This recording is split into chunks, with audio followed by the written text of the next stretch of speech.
नमस्कार दोस्तों, मैं गोविंद विश्वास आप सभी का एक बार फिर से इस चैनल पे स्वागत करता हूं। आज हमारे साथ उपस्थित हैं हरीश कुमार सेजकन। कला क्षेत्र के लिए एक अलग ही शख्सियत हैं, तो हम बात करते हैं उनसे। यूं कहा जाए कला जगत से उनका जुड़ाव जो है बचपन से रहा है। तो आइए उनसे बात करते हैं, उनसे जानते हैं कि उनका कला जगत के प्रति रुचि कैसे बढ़ी, उनका जन्म कहाँ हुआ, वो इस फील्ड में कैसे अग्रसित हुए। तो हरीश जी, आपका बहुत बहुत स्वागत है। मेरा जन्म हुआ है बेंगलोर में। मैं बेंगलोर का बॉर्न एंड ब्रॉट अप हूँ। हम लोग कोस्टल कर्नाटका से बिलोंग करते हैं। मैं एक्चुअली आर्ट में बहुत पहले घुसा, शायद बहुत ही कम लोग दुनिया में मेरे जितने घुसे होंगे। मैं जब 1.5-2 साल का था तब ड्राइंग कर रहा था घर घर में। जो दीवारें होते हैं उस पर, तो मेरे मम्मी डैडी ने मुझे देखा। तो एक बार क्या हो गया, एक फॉरेस्ट डिपार्टमेंट कर्नाटका गवर्नमेंट का कोई कंपटीशन था जिसमें मेरा भाई को जाना था। तो वहाँ पे जाके बेसिकली मैं तो बच्चा था, तो फिर वो लोग ने ऐसे ही पेपर दे दिया, चलो ड्रॉ करो करके। लेकिन वो ड्राइंग इतना अच्छे से बन गया तो उन्होंने एक स्पेशल अवार्ड मेरे तरफ एक घोषित कर दिया। तो उसके बाद जो है मेरे को काफ़ी प्रेरणा मिला और मेरे माता पिता ने काफ़ी इनकरेजमेंट दिया। तो उसके बाद मैं एक्चुअली आर्ट में ड्राइंग पेंटिंग में घुसा, जिसके बाद काफ़ी painting competitions, awards, president award मिले। मेरे को राष्ट्रपति भवन में 2 बार बुलाया गया है। फिर उसके बाद जब 1990 में एम.एफ. हुसैन साहब ने, एक सीनियर आर्टिस्ट थे जी.एस. शेनॉय, गुरदास शेनॉय के पिताजी, उनके रिकमेंडेशन पे मुझे एक टैलेंट हंट पे मुझे स्काउट किया। फिर एम.एफ. हुसैन साहब ने बोला ये बच्चे में बहुत टैलेंट है, तो मैं उसको अपना परमानेंट गैलरी मेंबर बना रहा हूँ करके फर्स्ट चाइल्ड मेंबरशिप मुझे दिया। और बिटवीन 1990 टू 94 4 साल मैंने उनके अंडर जाके हफ्ते में 3 बार, मुझे अभी भी पता है, कोरमंगला में उनका स्टूडियो था, म्यूज़ियम, घर भी, उधर जाके मैं पेंट करता था उनके साथ। I used to spend about 6 to 7 hours every day, 3 times a week। और वैसे ही मैं प्रेरित हुआ और पेंटिंग करने के लिए, और वहाँ से मेरा एक जर्नी जो है आर्ट की तरफ, एक प्रोफेशनल आर्टिस्ट की तरफ चालू हुआ। और काफ़ी अवार्ड्स मिलते गए। यूनिसेफ, मेरा एक पेंटिंग ऑक्शन भी हुआ था यूनिसेफ के थ्रू। तो उसके बाद मेरा actual growth as an artist चालू हुआ। जी, हरीश जी, आपने जब अपनी गैलरी ओपन की तो इसमें बहुत सारी चीज़ें आपको ध्यान रखनी पड़ती होगी, और गैलरीज़ का ऑक्शन हाउसेस के साथ किस तरह का संबंध होता है, किस प्रकार ऑक्शंस काम वर्कआउट करते हैं, उस विषय में भी आप हमारे दर्शकों को कुछ अवगत कराएंगे तो दर्शकों को बहुत प्रेरणा मिलेगी, वह अनुभव उनसे जानने को, आपसे जानने को प्राप्त होगा। और दूसरी बात, एज ए क्यूरेटर आपको किन किन चीज़ों का ध्यान रखना पड़ता है? देखो, एक्चुअली ऑक्शन हाउसेस में जो गैलरीज पार्टिसिपेट करते हैं, और या आर्ट फेयर आप लो, वो बहुत ही लिमिटेड गैलरीज होते हैं। उनको एक्चुअली देर ऑलमोस्ट एक्सपीरियंस्ड। अगर एक क्यूरेटर की बात करूँ, as a curator what you need to know, it's very simple. Again, selection of the artist. Generally जो ऑक्शन में जो काम जाते हैं वो या तो रेप्यूटेड आर्टिस्ट के होते हैं, मास्टर्स के होते हैं, या जो वो होते हैं जो अभी ज़िंदा नहीं है। तो जब जो ज़िंदा नहीं है उनका मेन इशू होता है, मेन प्रोवेनेंस एंड ऑथेंटिसिटी।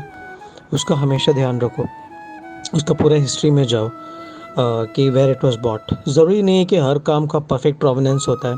कोई कोई काम होता है जो एकदम कहीं पे भी मिल जाता है किसी को, एक्चुअली भी ओरिजिनल होता है। So we need to know that, study the works well, अच्छे काम लो, कोई कंट्रोवर्शियल चीज़ नहीं होना चाहिए। और अगेन, डॉक्यूमेंटेशन बहुत ही इंपॉर्टेंट होता है। कोई भी गैलरी, म्यूज़ियम है, किसी में भी हो। मैंने खुद एक म्यूज़ियम सेटअप किया है बेंगलोर में, MKF म्यूज़ियम ऑफ आर्ट। तो डॉक्यूमेंटेशन बहुत इंपॉर्टेंट होता है, डॉक्यूमेंटेशन रखो। अगेन, मैं हमेशा बार बार स्ट्रेस कर रहा हूँ, social media activity, PR, press बहुत ही इंपॉर्टेंट होता है। आजकल तो उसके बिना पॉपुलैरिटी ही जज हुआ किया जाता है कि how popular you are in the media, how well you are known in the media. Media ने कितना आर्टिकल्स लिखा, कितना रीच हुआ आप लोग का, सोशल मीडिया में हो या आर्टिकल्स में हो, वीडियोस में हो या ब्लॉग्स में हो या टीवी इंटरव्यूज़ में हो, कोई भी चीज़ हो, वो बहुत इंपॉर्टेंट है। और उसके बाद then you build up credibility. एक बार आपका क्रेडिबिलिटी बिल्ड होता है तो कोई भी ऑक्शन हाउस हो, इवन स्वातिबीज क्रिस्टी या कोई भी हो फॉर दैट मैटर, सब लोग आपको अप्रिशिएट करेंगे, और तभी आपका प्रोसेस सीमलेस और आसान हो जाता है। तो उसके लिए एक है सही आर्टिस्ट चुनना, 2 उसका ऑथेंटिसिटी और प्रोवेनेंस एकदम सही से करना, 3rd होता है डॉक्यूमेंटेशन, 4th होता है media appeal and Facebook PR activity, and last but not the least, reaching out to the right set of people, clients, and not always depending on auction houses. अपना खुद भी effort करो और ज़्यादा लोगों को रीच आउट करो। जी, ये अनुभव आपके जो हैं ये मेरे ख़्याल से हमारे बहुत सारे ऐसे दर्शक हैं जिनको काम आने वाले हैं, क्योंकि अनुभव ही आपको सिखाता है। तो जो भी ऊपर-नीचे चीज़ें होती हैं उसको एक अनुभव के साथ ही लेना चाहिए, और जो भी चीज़ें कोई भी एक्सपीरियंस पर्सन बोलता है तो उसे ध्यान से सुनना चाहिए और हमेशा अपने जीवन में उपयोग करना चाहिए। तो दोस्तों, आप बड़े गौर से ध्यान से सुनिएगा, क्योंकि ये अनुभव आपको और कहीं नहीं मिलने वाले हैं। तो हरीश जी, हम जानना चाहते हैं आपका फर्स्ट जो शो आपने क्यूरेट किया एज ए असिस्टेंट क्यूरेटर व क्यूरेटर, आपका अनुभव कैसा रहा फील्ड में?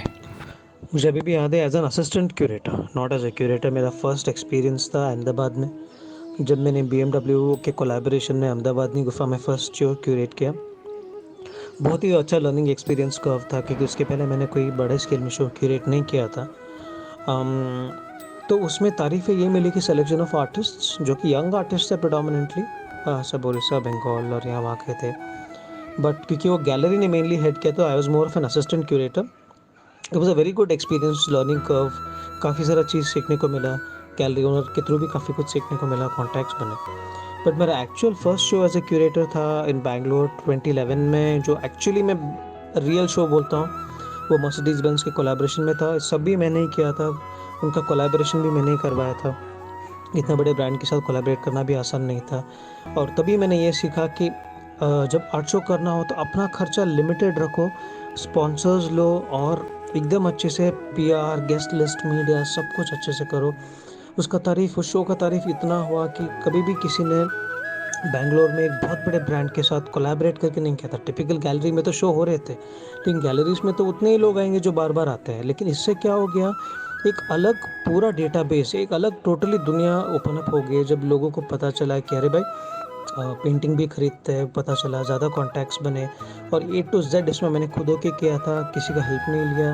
It was a very exciting sort of phase. और उसके बाद मैंने एक बहुत बड़ा शो क्यूरेट किया, जो कि अभी भी नेक्स्ट शो जो क्यूरेट किया वो एक बहुत बड़े आर्ट गैलरी के लिए, उस टाइम के लिए, जो अभी नहीं है, कला रसा करके।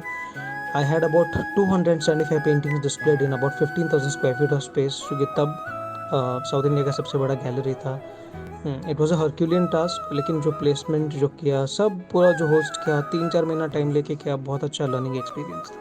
जी हरीश जी, हम जानना चाहते हैं कि एक शो को क्यूरेट करने से पहले आप किस प्रकार किन चीज़ों का ध्यान रखते हैं, और जो नए लोग हैं जो ये वीडियो देखते हैं, वह आर्टिस्ट से पढ़े हुए हों या नहीं हो, जो क्यूरेटर्स हैं, उनको क्या चीज़ों का ध्यान रखना चाहिए? मोस्टली उन बातों पे आप फोकस करेंगे तो हमारे दर्शकों को बहुत मज़ा आएगा, और उनको ये अनुभव भी प्राप्त होगा कि किन चीज़ों का हमें बहुत इम्पोर्टेंस देकर उस चीज़ों को हमें ध्यान रखना चाहिए एक शो क्यूरेशन से पहले। हाँ, जब कोई भी आर्ट शो क्यूरेट करते हो, सबको लगता है आर्ट हिस्ट्री, हिस्टोरियन, स्टोरी बनाना वो इम्पोर्टेंट है। एक्चुअली वो इतना ही इम्पोर्टेंट है जितना आप क्यूरेट करोगे और जितना लोगों तक उस शो के बारे में पहुंचाओगे। अगर तुम एकदम से भी अच्छे से कर लिया, अगर आप लोग ने मीडिया एक्टिविटी अच्छे से नहीं किया, आपका PR अच्छा नहीं है, अगर आपने सही लोगों को इनवाइट नहीं किया, एक माहौल वैसा पैदा नहीं किया जहाँ पे शो इम्पोर्टेंस दिखाओ, तो फिर कितना भी आप आर्ट हिस्ट्री पढ़ के शो को अच्छे से क्यूरेट करो, उसका कोई मतलब नहीं बनता है। मेरा सोच थोड़ा अलग है बाकी लोगों से। आई फील दैट एक शो को क्यूरेट करना उतना ही इम्पोर्टेंट है एस्थेटिकली, उसको रखने के लिए, जो पेंटिंग्स का जो आप क्यूरेट करते हो, आजू बाजू में रखते हो, बल्कि मोर इम्पोर्टेंट ये है कि वो शो का PR कैसे हैंडल करते हो, कितने बायर्स को बुलाते हो, कितना उसके बारे में, how do you make it known to more people, और हाउ उसका इम्पैक्ट जो है आप कैसे क्रिएट करते हो। क्योंकि शो को प्लेसमेंट करना आसान काम है, वो तो कोई भी कर लेगा, बेसिक थोड़ा नॉलेज में कर लेगा, लेकिन मोर इम्पॉर्टेंट है कि पब्लिक तक कैसे पहुंचाओगे, और उसके बारे में कितने लोग जानेंगे, कितने लोग आएंगे, और आर्टिस्ट का कितना प्रोत्साहन करेंगे, उसका कितना क्रिटिक भी होगा, वो इम्पॉर्टेंट है। More people should be knowing about it, और उसके बारे में ज़्यादा लोगों को जानकारी दें, ज़्यादा लोग, रीच जो होता है, पहुँच, जितने लोग तक आप पहुँचोगे वो इम्पॉर्टेंट है। और गेस्ट लिस्ट, आपका गेस्ट लिस्ट को कैसे आप इन्फॉर्म करोगे, शो करने के बहुत पहले से प्लान करना होता है। शो तो क्लोज करने के 2-3 महीने पहले सब फुल होके उसके बाद 2-3 महीना बस पीआर में और पूरा रीच आउट होने में, मीडिया में आर्टिकल्स वो सब कुछ करना चाहिए, तब भी जाके it can be considered a very successful show. जी हरीश जी, ये आपकी जो भी बातें हम दर्शकों को सुना रहे हैं ये बहुत ही इम्पॉर्टेंट है। हमें भी इस सारी चीज़ों का नॉलेज बढ़ता जा रहा है, तो उम्मीद है उन लोगों को ये चीज़ें काम आएंगी जो कि इस फील्ड में नए हैं, वह एक क्यूरेटरल प्रोजेक्ट के लिए काम कर रहे हैं, चाहे वो असिस्टेंट क्यूरेटर हों। जो अपकमिंग लोग हैं उन लोगों को ये इस चीज़ का बहुत फ़ायदा होने वाला है। दूसरी बात ये, हमारा अंतिम प्रश्न है कि उन लोगों के लिए आप क्या मैसेज देना चाहते हैं जो इस फील्ड में अभी आ रहे हैं या आने वाले हैं?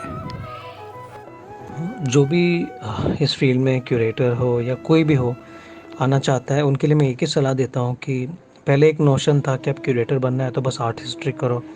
It's absolutely wrong. मैं ये बिल्कुल भी नहीं मानता। मैंने आर्ट हिस्ट्री नहीं किया है, but I know a lot of art history my self. And अगर मैन टू मैन नंबर्स का देखा जाए, I am one of the most successful curators here. मैंने काफ़ी आर्टिस्टों को प्रमोट भी किया है। तो सबसे पहले इम्पोर्टेंट होता है not the degree, the passion, and are you ready for it. Second thing होता है, अगर आपको लगता है ये केक वॉक है, नो इट इज़ नॉट। बहुत सारे स्ट्रगल्स होंगे, because art itself is a struggling field. इसमें आपको बस, अगर आप कुछ ही चीज़ों पे लेड बैक रहोगे तो नहीं होता। आपको बाहर जाके खुद निकल के कॉन्टैक्ट्स बनाने पड़ेंगे, चाहे वो मीडिया से हो, चाहे वो कलेक्टर से हो, चाहे वो आर्टिस्टों से हो। या टू बिल्ड क्रेडिबिलिटी, या to build your own name. और एक बार वो होता है, देन बाद में आपका करियर में एक पर्टिकुलर एक दिशा आएगा कि कैसे जाना है, क्या जाना है।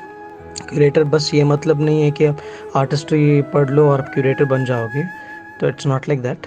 क्यूरेटर बनने के लिए आज के ज़माने में इट्स मोर देन दैट। आपको रीच होना ज़रूरी है, आपका लैंग्वेज स्किल, कम्युनिकेशन स्किल बहुत ही इंपॉर्टेंट है। प्रिडोमिनेंटली इंग्लिश का जो कम्युनिकेशन स्किल है बहुत ही इंपॉर्टेंट है। आपके सोशल मीडिया स्किल्स जो है, आप कितना अच्छे ताल्लुकात रखते हैं मीडिया के साथ, आप कितना अच्छा ताल्लुकात रखते हैं कलेक्टर्स के साथ, और कैसे एक्साइटिंग और इंटरेस्टिंग एक्सपीरियंस बनाते हैं कलेक्टर्स के लिए, आर्ट कन्वर्जर्स या आर्ट लवर्स के लिए।